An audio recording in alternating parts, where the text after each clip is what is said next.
Hello everyone, সবাই কেমন আছেন? আজকে চলে আসছি আমরা ধর্মসাগর পার্কে। এই পার্কটা ছোট বড় সবার কিন্তু খুব পছন্দের একটি পার্ক। এই যে আমার ছেলেরা দেখেন কতটা এনজয় করতেছে। ওরা এই রাইডে উঠে খুবই মজা পাচ্ছিল, সেজন্য ওরা রাইডে উঠে খুব চিল্লাপাল্লা করতেছিল। তো রাইড থেকে নেমে আমরা দেখতে পেলাম যে এখানে কিছু ভাই মেশিনে পাঞ্চ করতেছিল, দেখতেছিল ওদের কতটুকু শক্তি। তো আমরাও দেখতেছিলাম কার কতটুকু শক্তি এইখানে দেখতেছিল সবাই। তো এগুলো দেখার পর আমার হাজব্যান্ডেরও ইচ্ছে হলো দেখার জন্য যে ওর কতটুকু শক্তি। তো দেখি কি অবস্থা।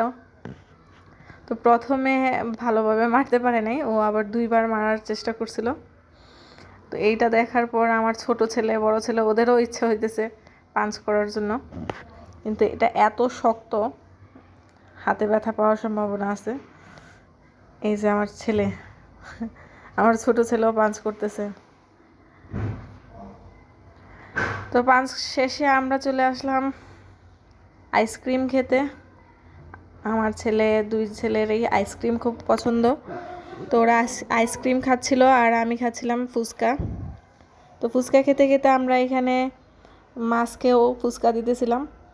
দেখলাম যে অনেক মাছ চলে আসছে, সেজন্য কিছু মুড়ি নিয়ে আসা মাছকে দিলাম।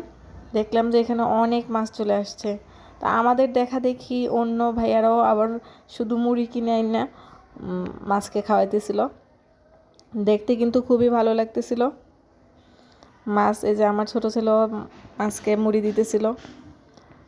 মাছগুলো যখন খাচ্ছিল আসলে খুব ভালো লাগতেছিল। এখানে কিন্তু অনেক মাছ আসছে, কিন্তু ক্যামেরায় হয়তো বোঝা যাচ্ছে না। তারপর চলে আসলাম ভূতের বাড়িতে। এই ভূতের বাড়িটা আসলেই ভিতরটা অনেক সুন্দর। ছোট বাচ্চাদের জন্য তো খুবই খুবই মজাদার একটা বিষয়। ভূত আসে, সবার সাথে কথা বলে, খেলাধুলা করে। এই যে দেখেন ভূত আসছে। এই যে আমার ছেলে, তারপরে এখানে আরও কিছু একটা ফ্যামিলি ছিল, ওদের সাথে মজা করতেছিল।